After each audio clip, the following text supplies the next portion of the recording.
Okay, good morning, everyone. Thanks for joining us today. So it's my great pleasure to introduce Sana Nasim, who is our speaker today. So Sana did her bachelor's degree at New Jersey Institute of Technology, where her concentration was biomaterials and tissue engineering, but she also did a minor in applied math. Very impressive. She was mentored there by George Collins and Trina Arnsey, a name we all recognize. Unfortunately, Trina was traveling and couldn't be here today. She then went on to do a PhD in biomedical engineering in Florida International University, mentored by Lydia Kos and Joshua Hutchison. And she completed her PhD in 2020. And since then, she's been a postdoctoral fellow at Boston Children's Hospital and the Harvard Medical School in the Department of Surgery's Vascular Biology program. And she's, I think, going to tell us about her work during her postdoc there. And I'm very intrigued by the title, Mind the Barrier. And I think she's gonna talk about the barrier function in capillary malformation. So I really look forward to your talk.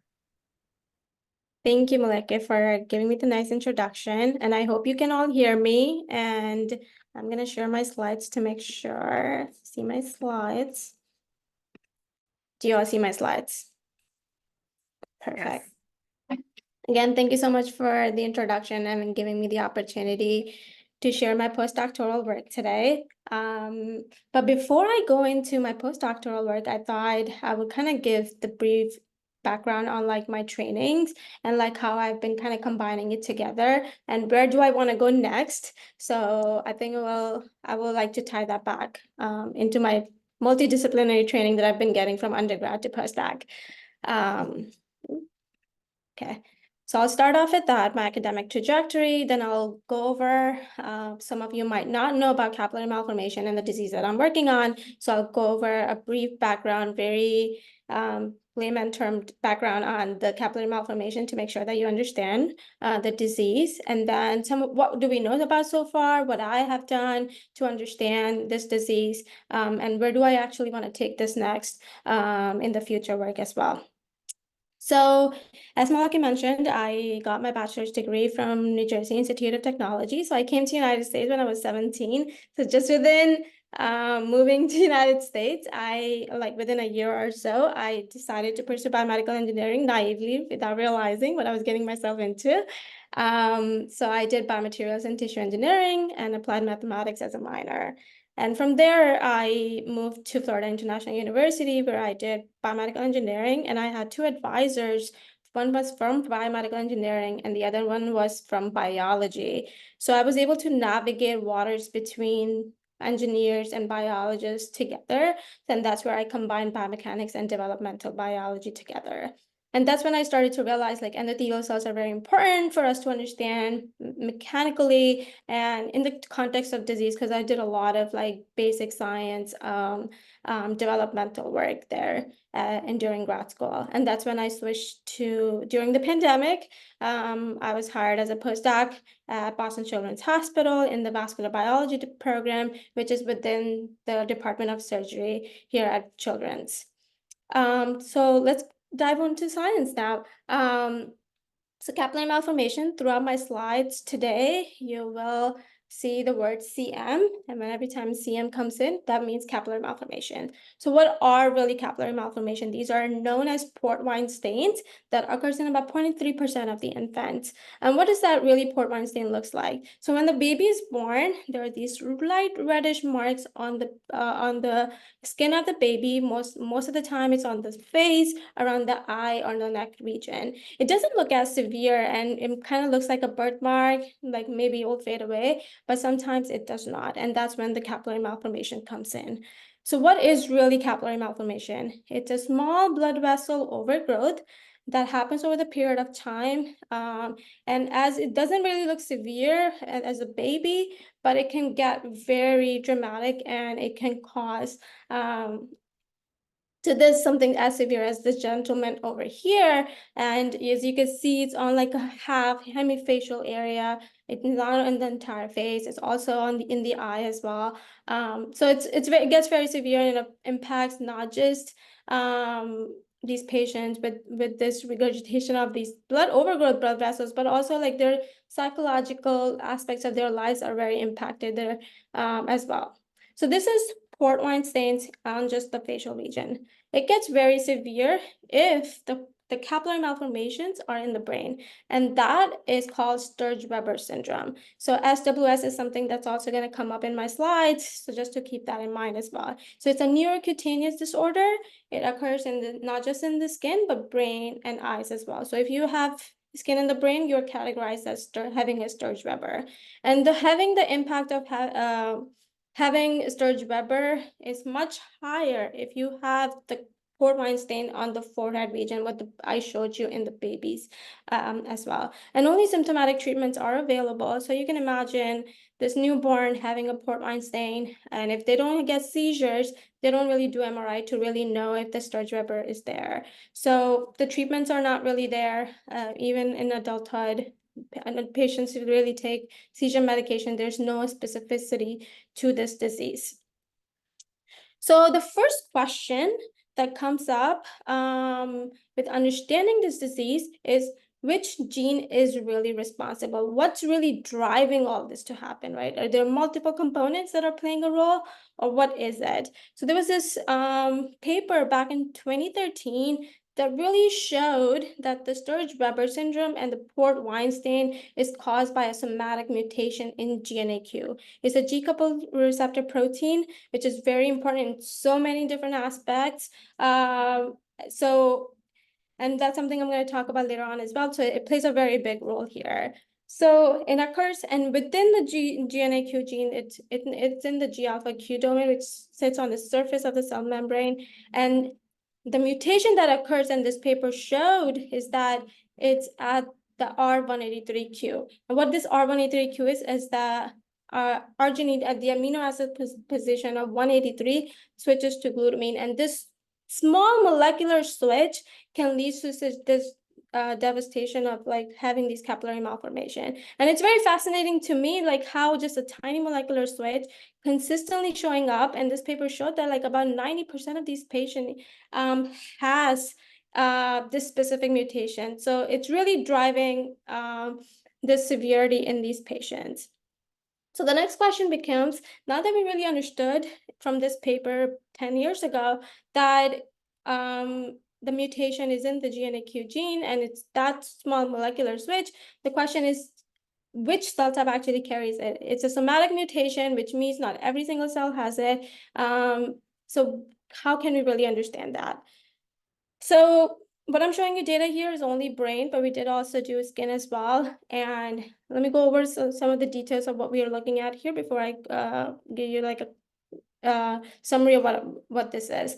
So this was done between two patients looking at brain whole tissues, categorizing in 3 different types by flow cytometry. So looking at CD45, endothelial cell, usually with CD31, or PDGFR beta, which is a perivascular mural cell marker. And then we also looked at just the negative cells that were not positive for CD45, endothelial cells, and PDGFR beta. And as you can see that the endothelial cells are very enriched with carrying this mutation.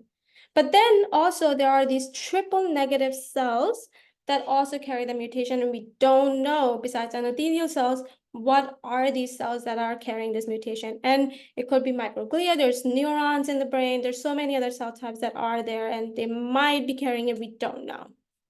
And this was very consistent, but with the Sturge-Weber skin as well, that these endothelial cells seem to be very enriched. So the question that lingers in our brain constantly is, what are these triple negative cells? What are they? how are they kind of carrying the mutation. So we do have initiatives, and that's the data I'm not going to go into, but something that we're currently optimizing, which is GOT-CHA, which is a genotyping and transcriptomic, combining that with chromatin assembly. And basically, this is where we combine the ATAC sequencing approach as well as combining with genotyping. So really looking at the transcriptomics, but also knowing which cell type has the mutation. So we are very close. We were able to do ATAC sequencing, which was not a big issue, but genotyping and really knowing which cell has this is still something that we are working on. We recently sent some samples for sequencing to test our last batch of trials. So still an ongoing thing, but that's definitely something that we keep in mind, that besides understanding endothelial cells, what are other cells that are carrying the mutation as well. So still very work in progress. But I'll go back to endothelial cells carrying the mutation is very crucial, and that's something I've been studying with my postdoc, while we still try to figure out what other these negative cells are. So before I go into detail of going very downstream, looking at histological, let's kind of review what the blood vessel look like. So when these capillaries have these endothelial cells that are very quiescent, very monolayer-like in the blood vessel, and they have these tight junctions that helps them maintain their quiescent and not allow everything to pass through on the other side in the perivascular space. But then there are also these mural cells that keeps integrity and maintenance of these blood vessels as well, that are on the surroundings of the endothelial cells. And I call them mural cells, so I'm combining both pericytes and the smooth muscle cells, because I'm going to be looking at different markers for them. And something that's going to come up throughout my talk, so the mural cells, to be able to just label mural cells, I looked at 4 different markers that's going to come up. So every time if I talk about these markers, that those are mural cells, so calponin, NG2, alpha smooth muscle actin, and desmin. And for tight junction, I will be referring to this junction zona occludin 1 that I looked at just to see how the histological kind of looks like here. So let's dive a little bit more into pathology here.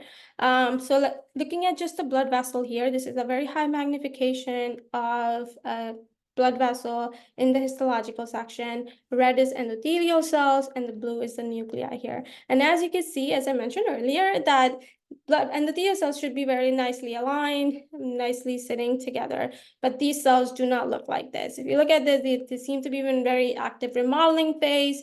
They seem like they want to get out of the blood vessel. They are just not happy here. So this already shows us there's something going on in the angiogenic phase, inflammatory phase with these endothelial cells here. So what basically I did, I looked at patient-derived endothelial cells, and taking out endothelial cells from the patient specimen, but also using CRISPR-Cas9 editing, we inserted the mutation in the endothelial cells and just looking at transcriptomic levels, how does that endothelial cells look like? And as expected from just looking at this histological section, there's this increased inflammatory markers, and also some of the key ones that I'll go over later on as well, like angiopoietin, which has been shown that it's very important in vascular permeability as well. So there's this angiogenic, there's this inflammatory environment in these cells that are just activated because of the mutation here. So going more, besides the endothelial cells, how does the mural cell environment looks like?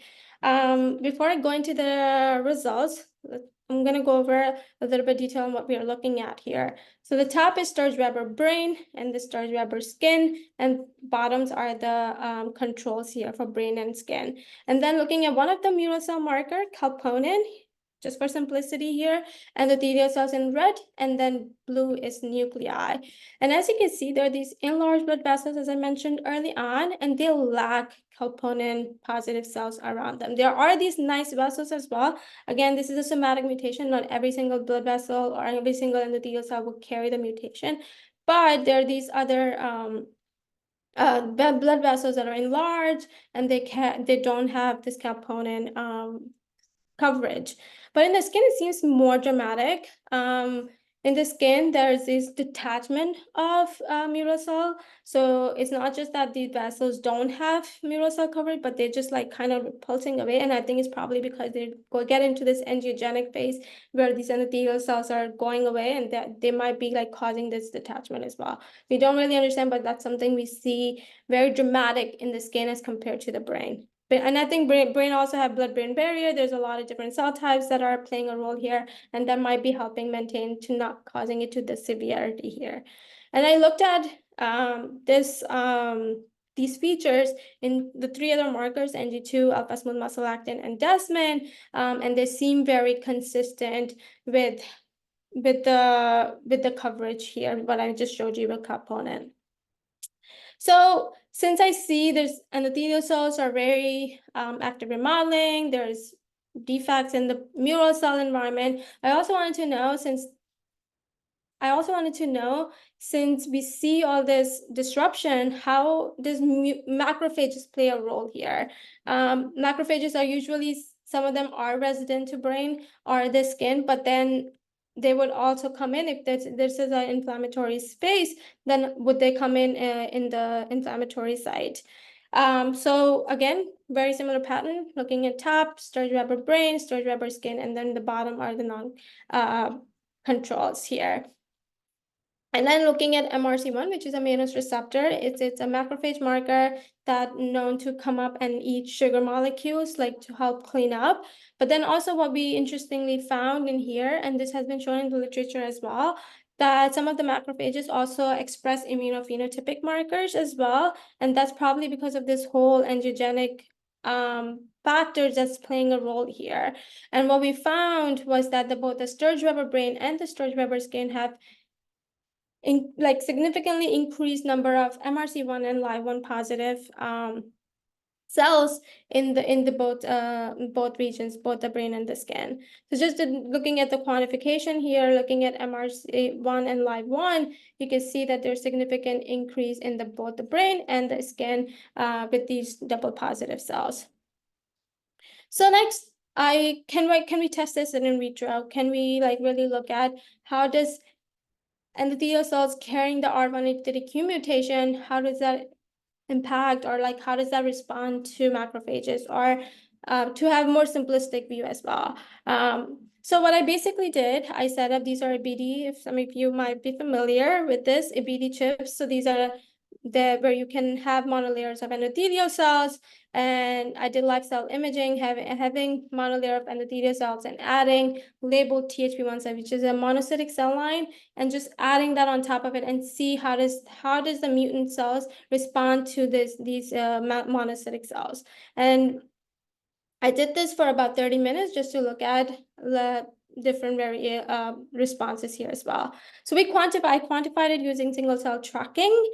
So looking at 0 to 30 minutes every 10 minutes and just looking at wild type. And so here wild type, and then the endothelial cells that has the R183Q mutation. Again, these are CRISPR knock-in of single copy of the mutation here. And as you can see that over the period of time, the mutant cells have increased R183, increased THP1 cell adhesion in the R183Q versus wild type. And using single cell tracking, I can quantify this, and yes, there's a significant increase of adhesion. One thing fascinated me here, because in the literature with the endothelial cells, you have to add TNF, or you have to add an inflammatory marker for immune cell to attach to endothelial cells. They're usually not capable of just tracking immune cells. But here in the R183Q, without any inflammatory additional molecule, they are already capable to have this adhesion as well. So I next wanted to know, can we actually either rescue it, or what are the downstream mechanism for this? So I took the cell lysate, cell culture media from both wild type and R183Q, I did a cytokine array. And one thing that came up that was very fascinating to me was ICAM1. ICAM1 is an adhesion molecule, and it's very increased in the ECR183Q. So I went back to the histology and looked at, are these enlarged vessels, are they ICAM1 positive or not? And indeed they are. So in gray here, these enlarged vessels have ICAM1 here. So I want to see, can I rescue that back using ICAM1 antibody? So I added this anti-ICAM1 antibody, pre-treated my endothelial cells, and see if I can rescue this back. And as you can see, comparing to my IgG control, I pretty much rescue back a lot of the adhesion as well, and we can quantify using single cell tracking method. So this already shows that the ICAM1 might be playing a major role in directing the adhesion of the endothelial THP1 cells to these mutant endothelial cells, and they might be driving the process here.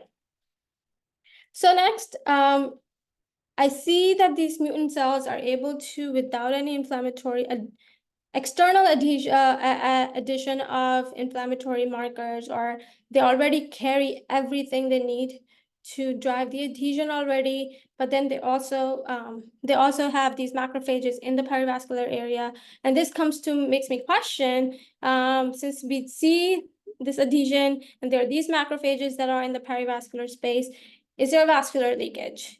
Are these cells able to form a good barrier function that's leading and dictating all these consequences that I'm seeing in vitro and also in vivo in the histology sections? So that's the first thing that I wanted to look at, was looking at the vascular leakage. So we use Mardia scarlet blue staining, which pretty much in red is the fibrin, which is a fibrin leakage, and that would mean if you see this fibrin leakage, that means there's a vascular leakage here.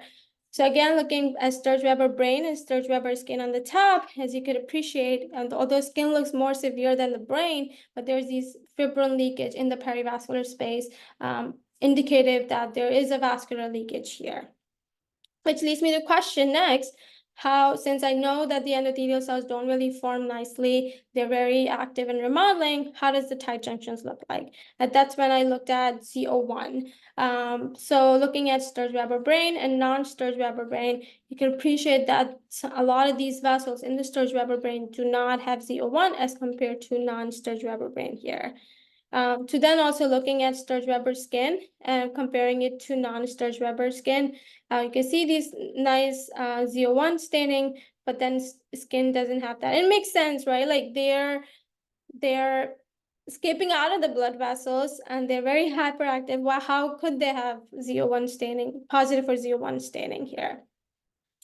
And that's when I'm like, okay, how do we model this in vitro again? Going back to in vitro, whatever we have observed in his pathology, how can we model this back?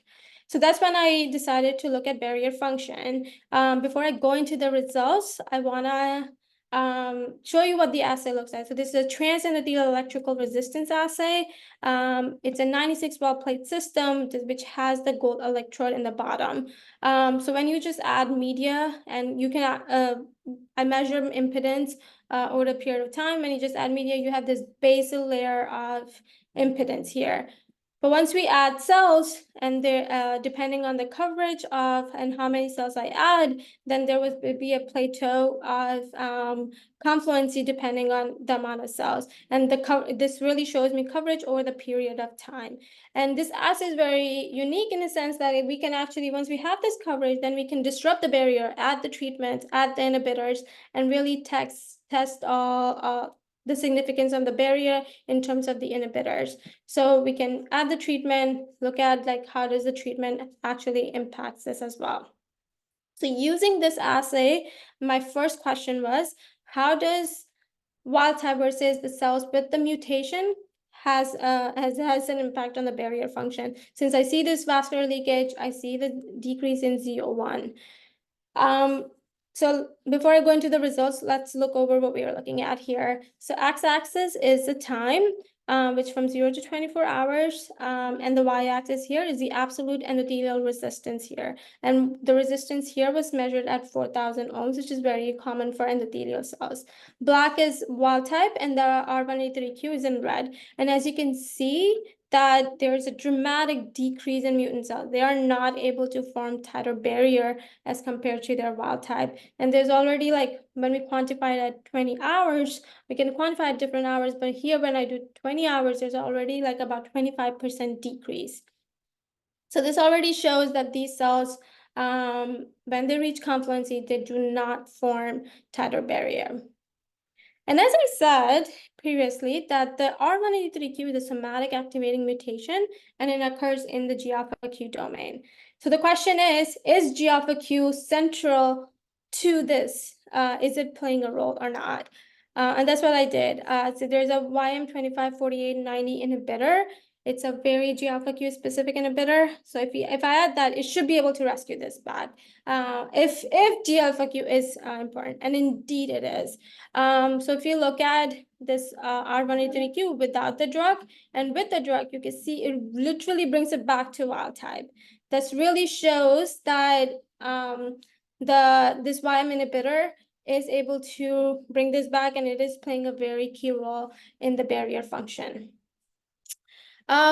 So since it's a somatic activating mutation and it occurs in some mosaicism, not every single endothelial cell carries the mutation as well. Can we model this in the TEER assay? So what I basically did, I titrated the mutation, and just to see how many mutated cells are needed to really cause a significant disruption in the barrier. So this going from 0% to 100% here, you can see there's a dose response to this as well. And when we quantify it, you can see this dose response, and already at 10% of mutant cells, there's already this 15 to 20% reduction in the barrier function as well. So you don't need that many mutated cell to really cause this disruption in the barrier. So using this assay, and I'm not going to go into the detail of a lot of results on like trying different targets. I'm going to kind of summarize the pathway that I have developed using this TEER assay. This is based on like doing Western blots to look at the targets, and also using this TEER assay to see how the pathway is impacting the barrier function and downstream signaling. So but I just showed you that the G alpha Q, R183Q can be like this dissociation leading to GDP to the GTP can be really rescued back by YM254890. Then there's also PLC beta 3, the PLC beta 3, which is a substrate for PIP2, which is very important on the cell surface membrane as well. We've tested that, but there's no specific inhibitor for PLC beta 3, so I've tested it with silencing. So we've used silencing inhibitors and shRNAs as well. And then PKC, NF-kappa B also plays a very big role, but there's no specific, and there are a lot of inhibitors for NF-kappa B, but they are not really specific to this as well. Something that has been very interesting to us is the MEK pathway, because it's also in a clinical trial right now, without really knowing what is the mechanism behind this as well. So we tried trametinib is one of the drugs that is heavily used in the vascular anomalies field as well, but not really understanding how does that play a role. And they all have an impact. If I knock down MAC1 by siRNA, it has an implication. It's able to rescue back partially in the barrier function. And angiopoietin-2, as I said very early on, that it's a pro-inflammatory marker, has been shown in vascular permeability. We have tried Regeneron antibody for angiopoietin-2, but also like siRNA and shRNA to really tease down, is it playing a role or not? And indeed it does. It's partially rescues back the barrier function. So there are like multiple pathways that are going on that we're still trying to tease out, like combining them together to see if we can get the full recovery of what we get from here, but we don't want to target the patients with the YM inhibitor because G alpha Q may be playing a major role in so many other cell types as well, and we don't want to disrupt that. So it's still work in progress. We're still trying to tease out the pathway here with the barrier function. Besides the barrier function, G alpha Q also plays a very big role in mechanotransduction. It plays a role in shear stresses, and you can imagine, right? It's a capillary malformation. Over the period of time, these vessels are getting dilated and getting bigger. How does the shear stress plays a role? Nobody has ever looked at, and in the context of G alpha Q in the literature, it does play a role in sensing the shear stress. So what I basically did in this experiment, I looked at variation of shear stresses. So 4 dyne, 8 dyne, and 15 dynes, and applying it both to wild type and R183Q. Going from bottom to up is the flow direction here. And as you can see, already at 8 dyne and 15 dyne, the cell alignment, which is very important for the response to shear stress. In wild type, I see that, but I do not see the response to shear stress in 8 and 15 dynes here. So already they have this, they're not able to sense the shear stress. That's what it seems like to me here. And I did immunostaining with CD31 and Golgi to look at the direction of the flow as well. Again, you see this nice alignment to wild type at 8 dynes and 15 dyne as compared to the mutant cells. And I did do quantification for like how did this roundedness work. So again, a red here is ECR183Q, and the wild type is in black. And as you can see that they are able to have an alignment. The wild type is able to have an alignment both at 8 dyne and 15 dyne. So there's a decrease in roundedness as compared to the R183Q. So these cells seems to not respond to shear stresses, and that leads me to question, like, maybe that's what also like triggering and causing this vessel dilation as well. And there might be other key signaling pathways that are playing a role here. So not just looking at morphologically here with the R183Q cells, but I also looked at RNA sequencing. So going through our performing these experiments and having them undergo RNA sequencing. So I'm showing you a lot of data here, but what I would like you to point out, so the first is 4 dynes, 8 dynes, and 15 dynes here. And the middle one is comparing the shear stresses wild type versus the mutant here. So anything that is not, doesn't overlap with the other comparison, so static versus shear, it's what's really driving the process here. So the middle for all of them, one thing that really came out to me and struck me that there's a TNF alpha signaling that plays a very big role over the three shear stress conditions, which is, again, it's an inflammatory signaling pathway, but then also MAP kinase signaling pathway, which I previously shown is something that I've been working on with my barrier function assay, and that seems to be playing a very big role as well. So not just in the barrier function, but then there's also these cells are able to also play a role with the MAP kinase signaling and under shear stress as well. So some summary before I go more into what I want to do next. So what I've shown you that there is enlarged blood vessel with sprouting endothelial cell, which lacks the mural cell coverage, which was labeled by Capillary, alphasamine, NG2, and Desmond. And their Sturge-Weber specimens have this increased macrophages, MRC1 and LIVE1 macrophages in the perivascular space. And we don't really understand the whole mechanism here, but it seems that ICAM1 might be playing a role here. And there's also a fibrin leakage, Bernardi scarlet blue staining, both in the brain and skin, showing that there's a vascular leakage that is happening. And looking at just in vitro, so but I just showed you that there's a THP1 cell adhesion under flow condition without adding any external factors to this. So mutant cells have the capability to drive this adhesion, and they don't form nicer barriers compared to their wild type. They have this reduced barrier, and they do not respond to flow at different laminar flow conditions. And with that, what is next for me? Something that I've been thinking about. Where do I want to go next? And what are some of the future directions that I want to take this with me? And I think if you're really going to find drug targets, and barrier function is a really nice way to like really tease out the pathway, just looking at endothelial. So we really need to look at multicellular environment. What I just showed you is just not endothelial cells that's causing this, right? There are other cell types that are playing a really key role, and we really need to tease that out if you're really going to find the drug targets here. So according to NCAT from NIH, only 5% of the rare diseases have therapies, and there are so many other rare diseases that just are unlooked at. They don't have drug therapies, and NIH has made a lot of advancement in really like funding for these projects that are important. So again, as I was saying, that like multicellular components is very important to play a role. Just looking at here, like they're not just these endothelial cells are messed up, but then the mural cells are also very messed up here. And to find the drug targets, we need to look at multicellular environment. So something that I've been working on in my postdoc that I'm trying to develop is an organoid model. So this is a single cell model, just looking at endothelial cells. Again, not adding anything to these cells. You can see that these R183Q cells have like crazy amount of sprouting, and they look very different than their wild type.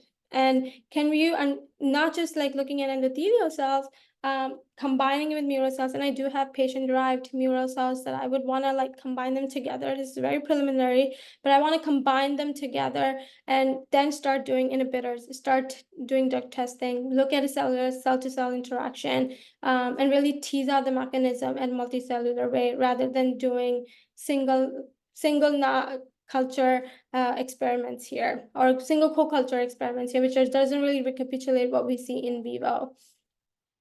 And this just not only gonna be, once I have this model running, this can really extend to, besides capillary malformation, to other slow flow vascular malformation, which are venous, lymphatics, or fast flow malformation, which is atriovenous malformation, where there's like huge bulging of blood vessels here. Again, the flow plays a very big role here, and we can really tease that out. I can imagine putting these organoids in a flow chip and like really look at how flow impacts the interaction within the organoid model as well, which is very important for not having necrosis in the organoids as well. And with that, I would love to thank the Bischoff Lab, my undergrad who works with me, and the technician, Jill, that really helped me like tease out these mechanisms. Dr. Aaron Green, he's a plastic surgeon at Boston Children's who really sees these patients. So I get to interact with surgeons and really understand and tease out how to like really interact with in between patient and basic science. So it really helps me keep on track with that. The neurologist who sees Sturge-Weber patient, we at Boston Children's, we have like huge amount of cases with the Sturge-Weber, so we get a lot of specimens for that as well. Again, it goes back to the pathologist, both the neurologist and the dermatologist, that really helps me give me these specimens as well. And some of the work that I was talking about with the ATAC sequencing was done by Dr. Nathan Lawson in our lab, where we are like really looking and teasing it like other cell types that carries a mutation. At the Wyss Institute, all the live cell imaging experiments that I showed was done at the Wyss. And thanks to my funding for F32 for funding this work. And with that, I'll take any questions that are out there. Thank you. Thank you so much, Sana. That was really beautiful and very clear. Great talk. I'm sure there are lots of questions. Dennis raised his hand. Yeah. Yeah, thanks a lot for sharing that. Yeah, we're particularly interested these days in one small project in macrophage infiltration. In this case, I guess it's sort of a diapedesis kind of process, is what you imagine, that you told us the THP1s, adhere more strongly, and then they somehow, I guess, you're saying, get across the endothelial layer and accumulate in a perivascular. So is it thought that strong adhesion is useful for that subsequent invasion step, or is there a leakiness there as well that facilitates that? How should we think about the, I'm saying more than endothelial adhesion versus endothelial macrophage adhesion, and defects, or anyway, strengths of those. Yeah. Yes. I think you hit it home, right? Like there are so many consequences that might be happening here.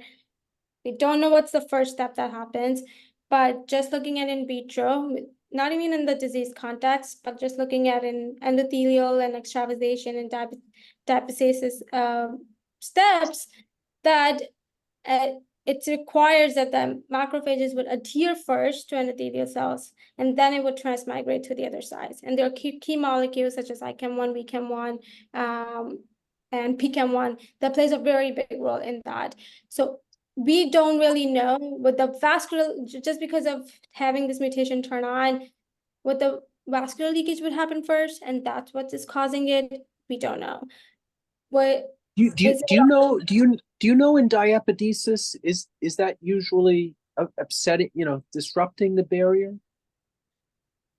It has not been shown Okay. quantitatively about So that. so normally in you and I, if diapedesis, white cells infiltrating like that Right. doesn't cause a leakage. Right, right. Like, I mean, I would assume that in a normal situation, that step would happen, but not like really causing the leakage or like Yeah, junctions really open up. exactly. They Right. just very casually would happen, like as a small soluble molecule transferring to the other side.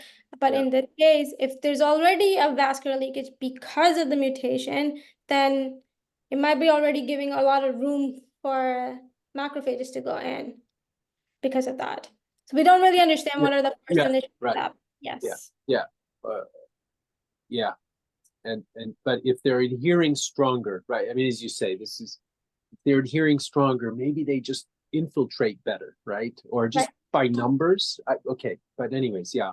Yes. Good luck with that. Thanks. Definitely. Like just because they're able to do it without having any external stimulus, I think it's fascinating that they can direct that process so much easily. Yeah. Great.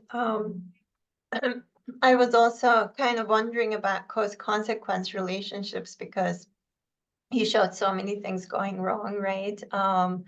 That are, like, are the macrophages sort of like a secondary reaction, or, the loss of mural cells, like, is that, do you have any thoughts about how that happens? Why, like, an entire cell type is missing from these enlarged vessels? Yes. So actually that's something I wrote as one of my aims for my K99. Yes, it's an important one because again, we don't really understand what are the initial consequences that driving that. Is it, it has been shown in the literature that the mural cells under inflammation they would detach. That has been shown. But the detachment happens first or the macrophages happen first. We don't really.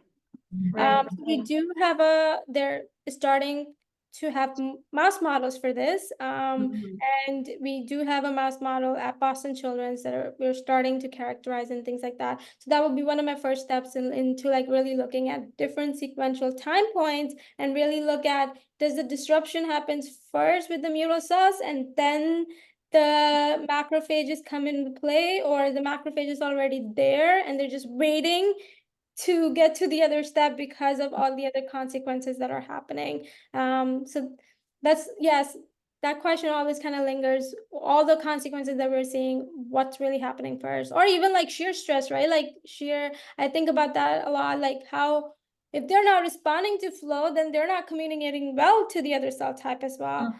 So is it, and also like these vessels are constantly dilating. So at what point where they become like, at what shear stress where they become like, oh, I don't want to communicate with you anymore because I'm just not happy here, So, so I think there's so many other consequences that are happening, and we could look at that with the shear stress, like adding another, I think BD has those chips where we can look at monolayer and really look at different shear stresses and see if there's a detachment of parasites on the other side or smooth muscle cells if we add that.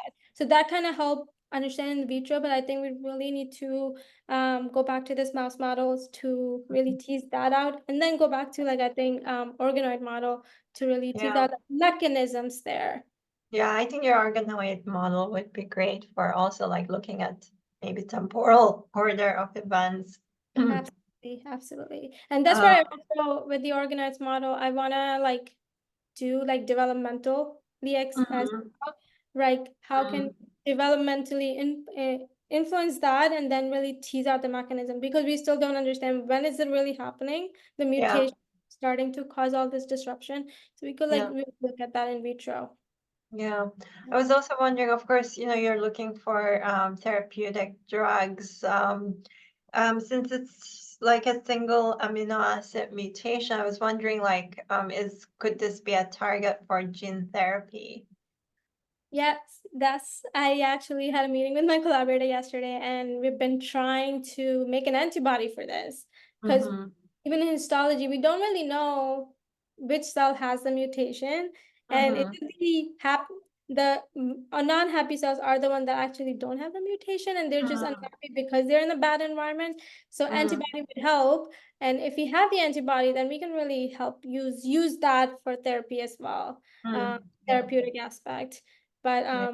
we're still a little far, but we're getting close to getting the antibody, and just like for us to even do basic science work to really know Sure. which cell has it.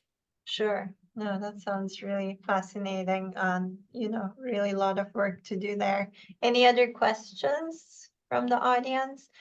Maybe I'll ask one other question. In the beginning of your talk, you mentioned that maybe like 80 to 90% of patients have the mutation, which is quite a large amount, but it's not 100%. I was wondering, what about the rest? Yes. Is it known what's causing it there? Yeah, so there are two other genes that were identified within the same study. One was GNA11 and the other one was GNB2, if I'm not Mhm. wrong. These two genes are also the ones that carries the mutation, and they have Okay. a slightly different molecular switch. Okay. But they also carry the mutation. Also, GNA11 is like an onset, like late onset as well. So Mhm. these patients, they don't have portwine stain, they never had Sturge-Weber in the brain, and then after 50 years of life, they all of a sudden they have a Sturge-Weber, and they're like, "What's going on with me?" And then when the hospitals have done like looking at characterizing their genome, and to find out that like GNA11 was the one that's really driving that instead of GNAQ here. I see. Okay. Okay. Well, if there are no other questions, I want to thank you so much for this beautiful talk. It was really, really great. Thank you so much.